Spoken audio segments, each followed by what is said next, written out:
नमस्ते बच्चों। आज मैं आप लोगों के सामने नवी कक्षा की जो है छठा पाठ जो है चिरापुंजी से आया हूँ। हमें आज लेखक जो है चिरापुंजी की सैर कराने वाले हैं कि वहाँ के वेशभूषा, वहाँ का रहन सहन, वहाँ की बातें या फिर वहाँ का सौंदर्य, ठीक है, इन सब का वो जो है आज हमें चिरापुंजी से क्या है परिचित करने वाले हैं। तो आज हम लेखक के साथ जो है चिरापुंजी की क्या है सैर करेंगे और सभी दृश्यों को देखेंगे हम कि कहाँ क्या प्रसिद्ध है, कैसे रहते हैं वो लोग, ठीक है। उससे पहले जो है मैं लेखक का जो है उन्होंने परिचय पढ़ूंगी और दूसरा जो है उनका क्या आशय है ये हमें जानना तो ज़रूरी है, क्योंकि उन्होंने ये पाठ लिखा है तो उनका क्या आशय है। शायद वो हमें सुंदरता, वहाँ की चिरापुंजी की सुंदरता दिखा रहे होंगे, यहाँ का रहन सहन दिखा रहे होंगे, तो वो आशय भी हम देख लेंगे कि उनका क्या आशय है, उद्देश्य है, ठीक है। तो सबसे पहले हम कवि का परिचय पढ़ ले, लेखक का परिचय पढ़ ले। तो लेखक का परिचय, प्रदीप पंत जी का नाम लखनऊ के हल्द्वानी उत्तराखंड में 24 अप्रैल सन 1941 को हुआ था। अब ये कह रहे हैं कि वो लखनऊ के हल्द्वानी उत्तराखंड में जो है 24 अप्रैल 1941 को उनका जन्म हुआ था। पंत जी के अब तक 6 उपन्यास प्रकाशित हुए हैं। अब तक के जो है उनके सिर्फ 6 उपन्यास प्रकाशित हुए हैं, प्रसिद्ध हुए हैं। पंत जी की कन्नड़ में अनुदित कहानियों का संकलन न्याय मत्तु इतर कथेगलु शीर्षक से प्रकाशित है। पंत जी के देश विदेश की यात्रा संस्मरणों के 4 संकलन हैं।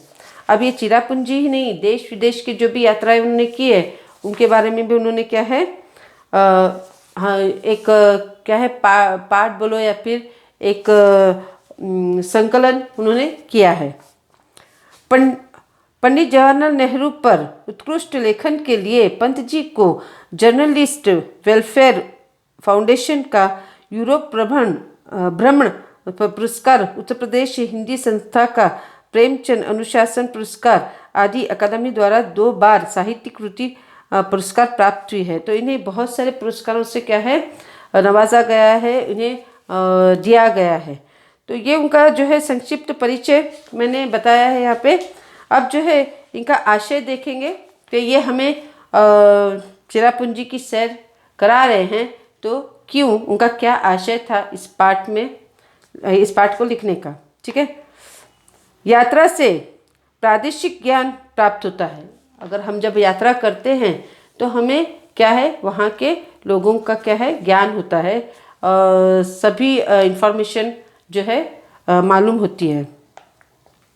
लोगों के रहन सहन, प्राकृतिक दृश्यों का सौंदर्य आदि का प्रत्यक्ष अनुभव मिलता है और वहाँ के रहन सहन कैसा रहते हैं, वो कैसे बोलते हैं, कैसा उनकी वेशभूषाएं हैं, ये इन सभी का जो है हमें ज्ञान होता है और वहाँ के सौंदर्य, प्राकृतिक सौंदर्य का भी हमें पता चलता है। इस पाठ द्वारा छात्र चिरापुंजी का परिचय प्राप्त कर सकते हैं। तो अब मैंने कहा ना, लेखक ने हमें जो है ये पाठ लिखकर हमें चिरापुंजी की जो है सैर करा रहे हैं, एक तरह से वहाँ से चिरापुंजी से हमें परिचित कर रहे हैं, ठीक है। अब हम पढ़ेंगे कि वहाँ की क्या सुंदरता है, वहाँ के लोग कैसे हैं, कैसा रहते हैं, कैसे बोलते हैं, ठीक है, क्या दृश्य है वहाँ पे, ठीक है, ये सब हम पढ़ेंगे। मेघालय यानी बादलों का घर। अब मेघालय एकदम नॉर्थ की इसमें है, तो ये वहाँ पे जो है उत्तर भारत में है वो, तो नॉर्थ इंडिया में है, तो वहाँ पे जो है ज़्यादातर बर्फ़ होती है, ठीक है। तो ये इसीलिए कह रहे हैं मेघालय जो है वो क्या है, बादलों का घर है। बादलों का प्रश्न पूछा जाएगा कि बादलों का घर कौन सा है, ये इम्पोर्टेंट है, आप याद रखें। बादलों का घर जो है मेघालय है, ठीक है। तो मेघालय यानी बादलों का घर। और मेघालय की राजधानी शिलांग एक हरा भरा पर्वतीय नगर जहाँ हर वक्त बादल उमड़ते घुमड़ते रहते हैं। और वहाँ का जो कैपिटल है, राजधानी कैपिटल, वो जो है शिलांग है। तो याद रहे, प्रश्न पूछा जाएगा मेघालय की राजधानी कौन सी है, तो शिलांग। तो वो अक्सर जो है, अक्सर क्या, हमेशा जो है हरा भरा रहता है। हरा भरा का अर्थ है सभी तरफ जो है हरियाली रहती है, पेड़ पौधे, घास, ठीक है, ये इससे घिरा रहता है, पर्वतीय है वो, ठीक है। और वहाँ पर हर वक्त जो है बादल उमड़ते रहते हैं। तुम्हें पता है जहाँ हरियाली होती है वहाँ पे वर्षा ज़्यादा होती है। तो चिरापुंजी में भी जो है वर्षा ज़्यादा रहती है क्योंकि वहाँ पे हरियाली बहुत है, पेड़ पौधे बहुत हैं, इसीलिए बादल उमड़ते रहते हैं। इतना बड़ा स्वच्छ सुंदर पर्वतीय नगर उत्तर भारत में कहीं नहीं है। तो ये कह रहे हैं इतना सुंदर, इतना स्वच्छ तुम्हें जो है कहीं पर भी भारत में कोई भी जगह, कहीं पे भी जगह पे नहीं मिलेगा। ये हमने कश्मीर के बारे में भी सुना है, कश्मीर भी वैसे ही है, बहुत ही सुंदर है वो। तो ये कह रहे हैं कि इतना बड़ा स्वच्छ सुंदर पर्वतीय जो नगर है उत्तर भारत में कहीं पे भी नहीं मिलेगा। हरितिमा, हरितिमा का अर्थ है ऐसा, हरितिमा अर्थात सब तरफ हरियाली ही हरियाली, हर तरफ पेड़ पौधे, ट्रीज कहते हैं ना, हर तरफ हरियाली हरियाली दिखाई देती है। हरितिमा भी शायद ही कहीं देखने को मिलेगी, हरियाली हरियाली ही कहीं तुम्हें नजर आएगी। भारत में सबसे ज़्यादा हरियाली जो है, पेड़ पौधे जो है चिरापुंजी में देखने को मिलेंगे। शिलांग से चिरापुंजी की ओर जाता मार्ग दोनों ओर पहाड़ों और दरख्तों से पटा पड़ा है। पटा का अर्थ है भरा पड़ा है। तो जब शिलांग से जो है चिरापुंजी को जाते हैं हम, यहाँ पे शिलांग है और यहाँ पे चिरापुंजी है, तो इस रोड पे जो है, पूरे रोड में जो है साइड में क्या है, पहाड़ है और दरख्तों का अर्थ है ट्रीज, ठीक है, पेड़ पौधे, ठीक है। तो एक तरफ पहाड़ है और एक तरफ ट्रीज, माउंटेन है और ट्रीज है। तो पहाड़ों और दरख्तों से पटा भरा, पटा का अर्थ है भरा पड़ा है। तो सभी तरफ तुम जाओगे रोड पर, जब चिरापुंजी की तरफ जाते रहोगे तो सभी तरफ तुम्हें हरियाली, पौधे, पेड़ दिखेंगे, ट्रीज दिखेंगे, दरख्त दिखेंगे और दूसरी तरफ पहाड़, माउंटेन्स दिखेंगे, ठीक है।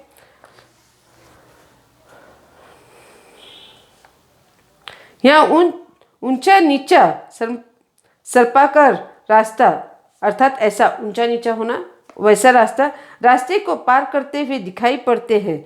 बादल बहती है सुहानी हवा और कभी कभी हो जाती है बूंदाबांदी, अर्थात बादल भी क्या है, बहती है, अर्थात बादल घुमड़ घुमड़ कर आते रहते हैं, अर्थात बादल हमेशा छाए रहते हैं, ठीक है। और ठंडी ठंडी हवा चलती रहती है। तुम इमेज करो, तुम विचार करो कि अगर ऐसा हम जा रहे हैं, यात्रा कर रहे हैं चिरापुंजी और रोड पर है, तो क्या है, ठंडी ठंडी हवाएं चल रही है, बादल छाए हुए हैं और क्या है, थोड़ी सी बूंदाबांदी, अर्थात क्या, थोड़ी सी वर्षा, थोड़ी सी वर्षा हो रही है। तो वो जो वातावरण होगा कितना सौंदर्य होगा, कितना सुंदर लगता है उस समय। तो यहाँ पर लेखक ने वही बताया है। हमारी जीप शिलांग से 53 किलोमीटर दूर चिरापुंजी की ओर बढ़ रही थी। तो उनकी जीप जो थी, उनकी जो कार थी, जीप बोलेंगे, जीप आप लोग जानते हैं ना जीप का अर्थ क्या है। तो जीप जो है उनकी शिलांग से जो है 53 का अर्थ है 53 किलोमीटर दूर चिरापुंजी की ओर बढ़ रही थी। मेरे साथ राज्य के एक अधिकारी श्री संगमा और उनके 2 दोस्त बैठे थे। तो उनके साथ जो थे, लेखक के साथ कौन थे, संगमा करके एक अधिकारी था, राज्य के अधिकारी थे वो। संगमा कौन थे, राज्य के अधिकारी, और उनके दोस्त, किसके दोस्त, संगमा के दोस्त, 2 दोस्त। तो टोटल कितने हो गए, 4 हो गए। प्रश्न पूछा जाएगा कि उनके साथ कौन थे, लेखक के साथ, तो राज्य के अधिकारी श्री संगमा और उनके 2 दोस्त थे, ठीक है। मैं जीप की खिड़की बंद करते हुए संगमा से पूछता हूँ, क्या साल भर यहाँ वर्षा होती रहती है। अब ये जीप की खिड़की बंद कर रहे हैं क्योंकि वर्षा आ रही थी, तो इसलिए जीप की खिड़की बंद करते हुए कहते हैं कि यहाँ साल भर वर्षा होती है। मैंने कहा ना, जहाँ पे पेड़ पौधे होते हैं, जहाँ पे हरियाली होती है, वहाँ पे वर्षा होती ही होती है। तो बादल भी घूमते रहते हैं, बादल भी छाए रहते हैं। तो ये लेखक भी फिर पूछ रहे हैं संगमा को कि हमेशा यहाँ पर क्या वर्षा होती ही रहती है क्या? कि ये मौसम जब पूरा वर्ष जो है, 12 महीने जो है यहाँ पे वर्षा होती है, अर्थात ये है। ठीक है जी हाँ, संगमा कहते हैं जी, हमेशा क्या है यहाँ पर अधिक से अधिक क्या है वर्षा यहाँ पे होते रहती है। आपको जानकर ताज्जुब होगा कि मेघालय में खपत से ज़्यादा पन बिजली का उत्पादन होता है। हम अतिरिक्त बिजली अन्य राज्यों को दे देते हैं। अब जो है वर्षा होने के कारण क्या है, यहाँ पर एक्स्ट्रा बिजली होती है रहती है। मतलब हमारे राज्य को बिजली काफ़ी हो जाती है, बहुत हो जाती है और बच जाती है। तो हम क्या करते हैं, दूसरे राज्यों को भी क्या है ये बिजली सप्लाई करते हैं। ठीक है, मैं सचमुच आश्चर्य से पूछता हूँ, संगमा कहते हैं, वैसे यदि यहाँ सभी गांव बिजली से जगमगा उठे तो भी अतिरिक्त बिजली का उत्पादन होता रहेगा। अगर हम कितना भी इलेक्ट्रिसिटी जो है, बिजली का अर्थ है इलेक्ट्रिसिटी, हाँ, तो कितनी भी इलेक्ट्रिसिटी हम उपयोग करें, उसका यूज़ करें, तो भी क्या है वो क्या है बढ़ती ही रहती है। अर्थात हमें ज़्यादा इलेक्ट्रिसिटी मिलती है।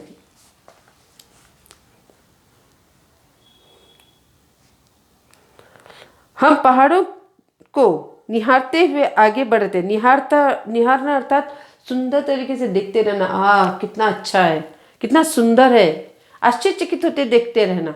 निहारता आंखों को सुंदर लगना, निहारना अर्थात आंखों को सुंदर लगना। क्या बोलते हैं वहाँ उसमें की सुंदरता जो है वो हम आंखों में बसा रहे हैं, तो ये निहारना होता है। ठीक है, तो वो कहते हैं कि हम पहाड़ों को निहारते हुए, वो कहाँ निहार रहे हैं, पहाड़ों को निहार रहे हैं, अर्थात माउंटेन को निहार रहे हैं, देख रहे हैं। सड़क के उस पार पहाड़ी कोहरे से घिरी हुई है। कोहरा अर्थात अंधेरा टाइप होता है, थोड़ा ज़्यादा बादल छाने से दूर पहाड़ों में देखो, तुम दूर माउंटेन में देखो, थोड़ा सा अंधेरा। तुम कभी वर्षा आती है तो बादल छा जाते हैं, तो हमें दूर देखेंगे हम कहीं, तो हमें क्या लगता है, एकदम अंधेरा जैसा लगता है, तो उसे कोहरा कहते हैं। ठीक है, 3 पर्वतीय अंचलों में बटा हुआ है ये जो पहाड़ है। ठीक है, ये जो पहाड़ी है वो क्या है, 3 पर्वतीय अंचलों में बटा हुआ है, 3 माउंटेन्स में बटा हुआ है। तो पहला मेघालय खासी, नाम याद रहे, 3 पर्वतीय के नाम पूछे जाएंगे। तो सबसे पहले मेघालय खासी। ठीक है, दूसरा पर्वत गारो। ठीक है, दूसरा जो है फर्स्ट जो है मेघालय में जो है 3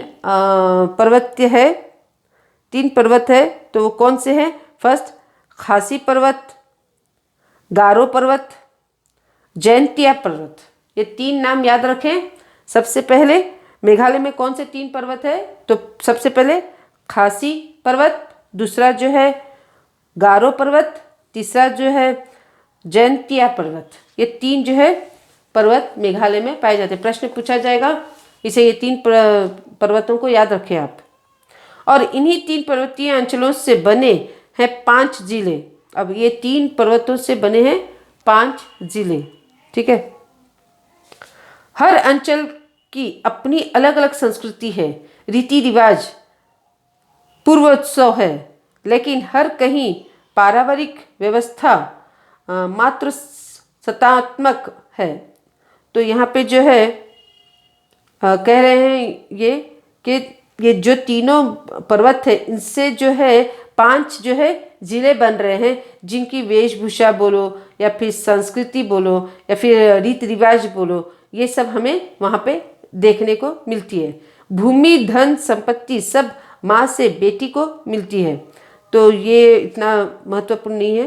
तो यहाँ पर उन्होंने यही कहा है, ये 3 जो पर्वत है वो उससे जो है 5 जो है जिले बने हैं, जहाँ पर हमें सभी के अलग अलग संस्कृति, अलग अलग रीति रिवाज और अलग अलग जो है उत्सव देखने को मिलते हैं।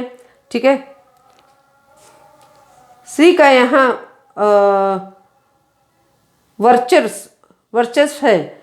यह एहसास गुवाहाटी से मेघालय की सीमा में घुसने के साथ ही होने लगता है। ये कह रहे हैं कि वहाँ पे जो है स्त्री औरत को जो है ज़्यादा महत्व दिया गया है। वो वहाँ की हेड है। ठीक है, ठीक है। सबसे ज़्यादा घर में बड़ापन जो है या फिर अधिकार कहते हैं वो जो है यहाँ पे औरतों का होता है। तो ये यहाँ पर कह रहे। और ये जब उन्हें कब रियलाइज़ होता है, कब उन्हें एहसास होता है, जब गुवाहाटी से मेघालय की सीमा में घुसते समय उन्हें ये एहसास हो जाता है, उन्हें ये रियलाइज़ हो जाता है, उन्हें ये विचार आ जाता है कि अधिकार जो है यहाँ पे आदमियों से ज़्यादा औरतों का है। ठीक है। तमाम दुकानों पर स्त्रियां सौदा बेचती और बेझिझक बतियाती दिखाई देती है। अब वहाँ पे जो है सभी दुकानों में कौन है, सेल्समैन जो है सभी औरतें हैं और वो बेपरवाही से सभी के साथ बात करती है। अब सेल करना है, हमें कोई बेचना है चीज़ें, तो हमें बात करना पड़ेगा। अगर हम ऐसे शर्म से रहेंगे तो कौन लेगा हमारे से, कोई चीज़ें नहीं लेगा, कोई वस्तुएं नहीं लेगा। तो क्या है, औरतों को भी वहाँ पे क्या है, बेधड़क होना पड़ता है, फ्री माइंड रहना पड़ता है, एकदम खुलकर रहना पड़ता है कि चीज़ें बेची जाए, आराम से बात करना पड़ता है लोगों के साथ। ठीक है। तो यहाँ पे उन्हें लेखक यही कह रहा है कि दुकानों में जो है औरतें दिखाई दे रही है, वो एकदम बेफिक्री से अर्थात बेझिझक से बिना डरे क्या है बेच रही है वस्तुओं को। शिलंग में भी उन्हें दुकानों पर बैठे देखा जा सकता है। शायद यह स्थिति पूर्वोत्तर के अन्य राज्यों में भी है, भले ही वहाँ मातृसत्तात्मक परिवार व्यवस्था न हो। तो यहाँ पे जो है वे कह रहे हैं कि इससे पहले जो भी आए थे राज्य, वहाँ पर भी जो है हमें औरतों को अधिकार, औरतों का ही अधिकार मैंने देखा था।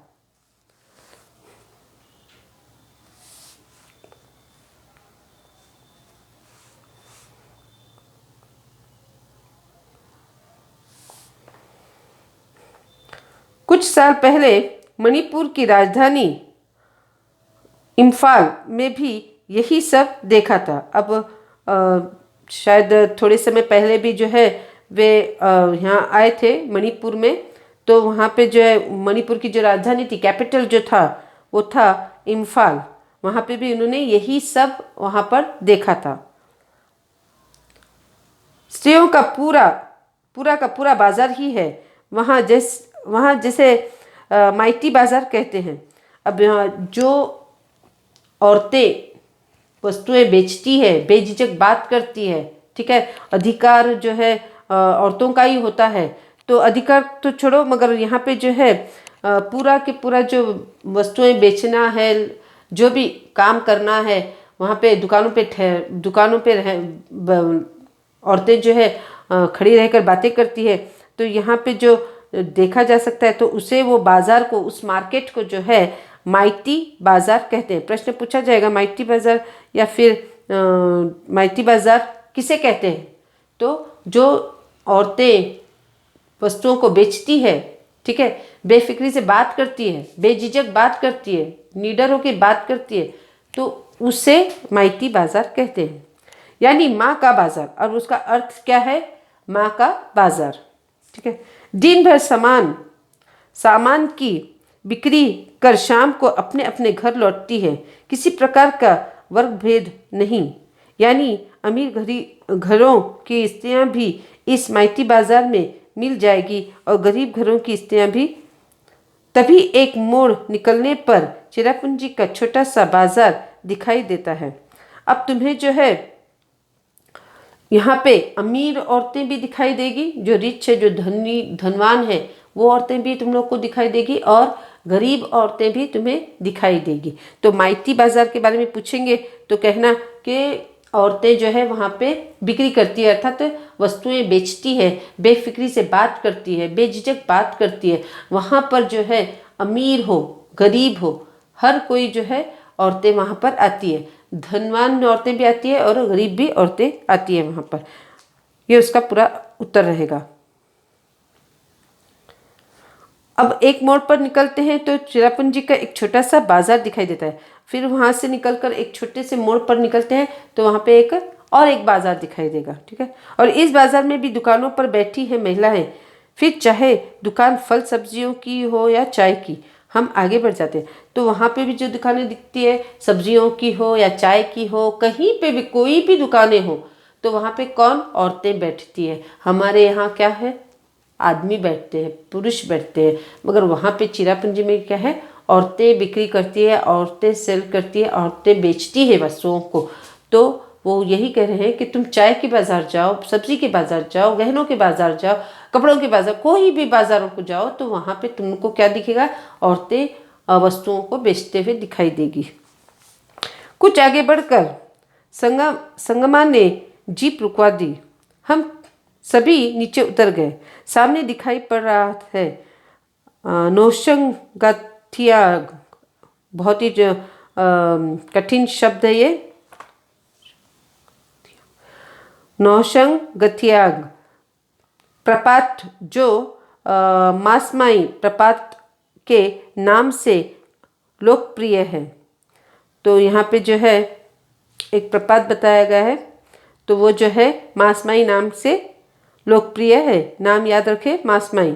ठीक है, ऊंचे पहाड़ से सैकड़ों फुट नीचे पानी लगातार बेरोक टोक गिर रहा है। वह देखिए, सामने रहा बांग्लादेश। अब जो है वहाँ पे प्रपात का अर्थ है ऊपर से पानी गिरना, जहाँ पानी रहता है उसे कहते हैं। तो वहाँ पे जो है कुछ दूर जीप लेकर जाने के बाद एक जगह जीप रुकाते हैं, तो वहाँ पे मासमाई प्रपात होता है। तो वहाँ से जो है ऊंचे पहाड़ से जो है सैकड़ों फुट नीचे, जैसे जोगसफॉल देखते हैं आप लोग, जोगसफॉल जो है कितना ऊंचा है, तो वहाँ से या फिर कई कितने ही माउंटेन है जहाँ ऊपर से पानी गिरते हैं। तो वहीं ऐसे ही एक जगह पे वो संगमा जो है ले जाता है जीप, और कहता है जो ऊंची पहाड़ से नीचे जो है पानी गिर रहा है, कई फुट नीचे जो है पानी लगातार गिर रहा है, बिना रोक टोक गिर जा रहा है। तो वो थोड़े देर के बाद जो संगमा है कहता है वो रहा बांग्लादेश। ठीक है, तो उसे दिखाकर बांग्लादेश कहता है संगमा के साथियों में से एक कहता है, अभी अभी जब जीप से उतर रहे थे हल्की धूप थी और अभी क्षण भर बाद ही बादल घिरे और हल्की हल्की वर्षा होने लगी। अब वो सब देख रहे हैं कि ऊपर से पानी गिर रहा है, पहाड़ पे से या फिर माउंटेन में से पानी गिर रहा है। तो संगमा कहता है कि वो रहा बांग्लादेश। तो अब जो है उसमें से एक साथी कहता है कि अभी अभी तो धूप थी, देखो अभी अभी फिर वर्षा होने लगी। तो ऐसे एक एक क्षण में जो है बादल आ जाते हैं, एक एक क्षण में जो है धूप आती है, अर्थात 24 घंटे जो है वर्षा ही होती रहती है ज़्यादातर। मैं संगमा के आगे अपना पुराना सवाल दोहराता हूँ, क्या साल भर यहाँ वर्षा होती रहती है? फिर उसके विचार में, लेखक के विचार में फिर आ जाता है, फिर वही सवाल करता है वो संगमा के सामने कि क्या साल भर यही वर्षा होती रहती है, ऐसे ही मौसम होता है, ऐसे ही दृश्य रहता है? संगमा हंसते हुए कहते हैं, पंत साहब ये चिरापुंजी है। तो वे कहते हैं, पंत साहब ये क्या है? चिरापुंजी है। लेखक का नाम क्या है? प्रदीप पंत। हाँ, ख्याल आया, ये चिरापुंजी है। समुद्र की सतह से कोई 1300 मीटर ऊपर, जो विश्व में सबसे अधिक वर्षा वाले स्थान के लिए प्रसिद्ध है। हम लोग कभी कलकल झलझल करते प्रपात को निहार रहे हैं, कभी पानी से घिरे बांग्लादेश के भूभाग को। तो अब वो कहता है फिर से, तुम्हें याद है ना, ये चिरापुंजी है, अर्थात यहाँ पे वर्षा क्या है? हमेशा रहती है, अधिक से अधिक रहती है। तो फिर बाद में जो है कहते हैं कि समुद्र की जो लहरें हैं वो क्या है? सबसे ज़्यादा जो है यहाँ पे प्रसिद्ध है, विश्व में सबसे अधिक वर्षा वाले स्थान के लिए प्रसिद्ध है। क्या? समुद्र की सतह से कोई 1300 मीटर ऊपर, याद रहे 1300 मीटर, 13, ठीक है, 100 मीटर जो है ये ऊपर है ये समुद्र की सतह, और जो विश्व में वर्ल्ड में सबसे ज़्यादा प्रसिद्ध है, फेमस है। हम लोग और ये जो है कभी कभी प्रपात को देख रहे हैं तो कभी क्या है वो ऊपर गिरते हुए माउंटेन से गिरते हुए पानी को देख रहे हैं जो बांग्लादेश में रहता था। वर्षा फिर बंद हो गई और धूप फिर खिल गई आई। अब फिर वर्षा बंद हो जाती है और फिर धूप दिखाई देती है, अर्थात सनराइज दिखाई देता है, सन दिखाई देता है, सूरज की रोशनी दिखाई देती है। इसी तरह वर्षा धूप कोहरे की लुका छुपी का खेल चलता रहता है। और इसी तरह पूरा वर्ष क्या है, वर्षा धूप फिर कोहरा, यही बादल का घुमटना छा जाना, यही सब क्या है चिरापुंजी में पूरा वर्ष दिखाई देता रहता है। हम लोग अब जीप में बैठकर लौट रहे हैं। संगमा रास्ते में खासी, जयंतिया और गारो पहाड़ियों के लोगों के बारे में बताने लगते हैं। अब वो जो है ये तीन जो मैं पर्वत कही थी, कौन से, खासी, जयंतिया और गारो, ये लोग वहाँ पे जो लोग रहते हैं उनका जो पहनावा है, पोशाक है, बोलचाल है, संस्कृति है, उनकी सबकी अलग अलग है। ठीक है, तो उनके बारे में क्या है वो उन्हें समझाता है, लेखक को समझाते हुए निकलता है। वे कहते हैं खासियों को यहाँ सम्मान की दृष्टि से देखा जाता है। अब सबसे हाई पोजीशन में जो है अर्थात स्टेटस में जो अच्छा है वो कौन है, तो उन्हें खासी है। ठीक है, खासी पर्वत कहा ना मैंने, उनको जो है यहाँ पे रिस्पेक्ट देखा जाता है, सम्मान की दृष्टि से अर्थात रिस्पेक्ट किया जाता है वहाँ पे उनकी। करीब 6 लाख गारो लोगों की मातृभूमि है। गारो पर्वतमालाएं, यह माना जाता है कि गारो समूह बोडो जाति का अंग है। ये गारो जो है एक समूह बोडो जाति, एक जाति है बोडो जाति, याद रहे कौन सा, समूह बोडो जाति का क्या है, एक अंग है। प्रश्न पूछा जाएगा, याद रहे कि गारो जो है किस जाति का अंग है, क्या है गारो किस जाति का अंग है, तो वो है समूह बोडो, याद रहे।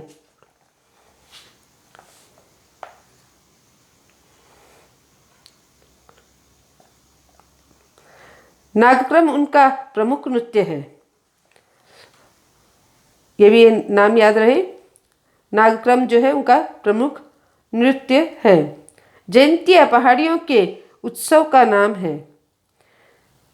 बेहडेन खलाम जो डांस वो करते हैं, जो नृत्य करते हैं, जयंतिया पहाड़ियों जो है एक उत्सव का नाम है, जहाँ पे जो है वे बेहडेन खलाम करके कहा जाता है। उत्सव का नाम, उनके त्यौहार का नाम जो है ये है। आगे चलकर एक स्थान पर जीप रुकती है, हम उतरते हैं। बगल में एक गोलाकार विशाल पत्थर है। आप फिर थोड़ा चलते हैं, वो जीप में चलते निकलते हैं तो वहाँ पर जो है उन्हें एक गोलाकार पत्थर दिखाई देता है। ठीक है, स्टोन दिखाई देता है। यह प्राकृतिक शिवलिंग है। तो अब ये जो कहते हैं कि वो जो गोलाकार पत्थर जो है वो प्राकृतिक शिवलिंग है। और आश्चर्य तो मासमाई गांव की गुफाएं भी है। और सबसे सरप्राइज या फिर ताज्जुब कहेंगे, फिर आश्चर्यजनक जो है वो क्या है, मासमाई गांव की गुफाएं गार, ठीक है, केव। ठीक है, तो वो है सबसे सरप्राइज, सबसे आश्चर्यजनक क्या है, मासमाई की गुफाएं का अर्थ है केव। ठीक है, गुफाएं इतनी अंधेरी है कि मशाल या टॉर्च जलाए बिना उनमें प्रवेश नहीं कर सकते। तो गुफाएं जो अंदर होती है, केव जो अंदर जाते हैं हम, तो इतना अंधेरा है कि मनुष्य को मनुष्य दिखाई नहीं दे रहा। तो वहाँ जाने के लिए क्या है, मशालों की आवश्यकता होती है या फिर टॉर्च की आवश्यकता होती है, वरना मनुष्य को मनुष्य दिखाई नहीं दे रहा, इतना अंधेरा होता है वहाँ पे। संगमा का एक साथी कहता है, हमने मशालें जला ली है और हम गुफाओं के अंदर आगे बढ़ रहे हैं। अगल बगल ऊपर नीचे पत्थर। सदियों से ये गुफाएं इसी तरह हैं और दूर बहुत दूर तक चली गई हैं। हम लोग कुछ दूर जाकर लौट पड़ते हैं, जैसे आश्चर्यलोक से लौट रहे हैं। और गुफाओं के अंदर जैसे ही जा रहे हैं, गेहूं के अंदर जैसे ही जा रहे हैं, आजू बाजू नीचे ऊपर हर जगह क्या है, बड़े बड़े पत्थर है, स्टोन है, इतने बड़े बड़े। और क्या है, अंधेरा है, मगर टॉर्च और या मशाल के बिना तो अंदर जा नहीं सकते। तो जैसे जैसे वो अंदर जा रहे थे तो हम उन्हें क्या नजर आ रहे थे, बड़े बड़े पत्थर दिखाई दे रहे थे आजू बाजू नीचे ऊपर हर जगह। तो थोड़ी दूर जाने के बाद ये फिर लौट आए, और लौट आए तो ऐसे आश्चर्यजनक थे वो। इतना अंधेरा और इतना बड़ा मतलब बड़े बड़े पत्थर देखकर जो है ये क्या है, आश्चर्यजनक होकर वापस लौट आए। तो यहाँ पर जो है ये पाठ समाप्त होता है। मैं आशा करती हूँ शायद तुम लोगों को ये पाठ समझ में आया होगा। आप लोग फिर एक बार ये पाठ को पढ़ें, ठीक है। इसमें बहुत ही कठिन शब्द है, तो जो वहाँ के लोगों के जो बोलते हैं ना जगहों के नाम हैं वो बहुत ही कठिन है। तो उसे एक बार आप लोग फिर देख लें, ठीक है। मैं जो इसके प्रश्न उत्तर जो है आप लोगों को PDF के द्वारा भेज दूंगी। तो मैं नेक्स्ट वीडियो में फिर उपस्थित होंगी। नमस्ते।